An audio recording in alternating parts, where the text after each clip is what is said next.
You know the difference between a Cadillac and 5 dead bodies? I don't have a Cadillac in my garage. Or I don't have... It's got, you know, rust there, and, you know, its battery's all dusty, and this coolant reservoir looks like it came out of an apocalypse. The one thing just begging to be fixed, though, was the intake hose. This is the original one, and as you can see, it's broken. It's broken. This can't be like this. So what I did was I went down to Ace Hardware, and they had those like dryer vents. They were like, oh yeah, let me know how that goes. Believe me, I won't be letting them know how it goes. But I just kind of did like a little temporary install on it yesterday, and it works, but I want to make it work better.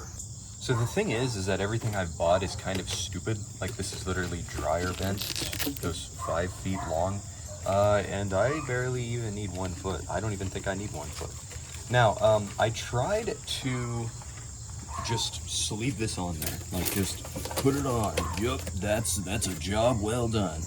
Unfortunately, this is 5 inches in diameter, or from top to bottom. The original hose is only 4 inches across, so that's an issue. What I planned on doing was just taking metal ties or like zip ties or something and just saying, bam, done. Then I realized that dryer hose is actually the dumbest thing ever invented, and it has a steel coil wrapped around it.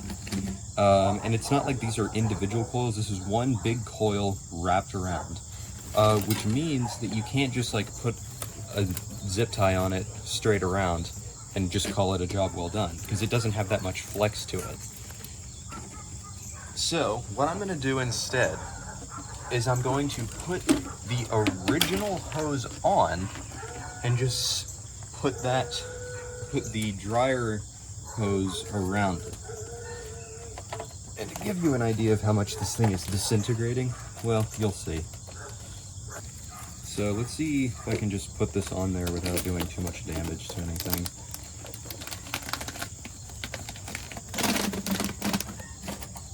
And basically, my idea with this is that it kind of acts as a guide for the dryer hose. It also gives it some kind of more substantialness so it doesn't like droop down. And also, I'm using OEM parts, so I'm making Cadillac owners happy, and I'm fixing it. Just to establish that it won't fall off, and I really don't think it will, I'm going to use one of these zip ties that it came with. They're reusable, so it's really nice. It came with 2 of them even. So I think I'm just going to put it right about here, where the hose underneath it begins. It's about right here. That's really not doing much, but at least it looks like I know what I'm doing. And if you're wondering, if you ever get an Ender 3 V2 3D printer, it's gonna come with these tin snips. They're garbage. Don't even bother. Don't even bother with them. Just get your own tin snips.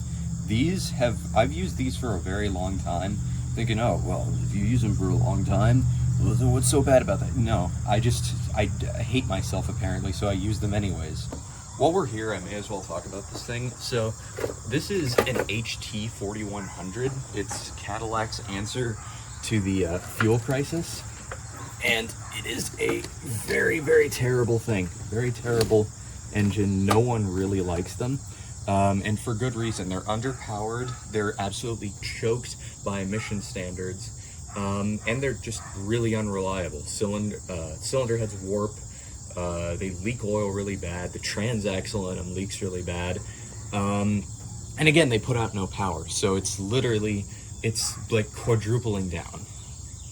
Anyways, that's pretty much going to do it. I don't really have anything else to say other than that. And continuously always dying in lovely...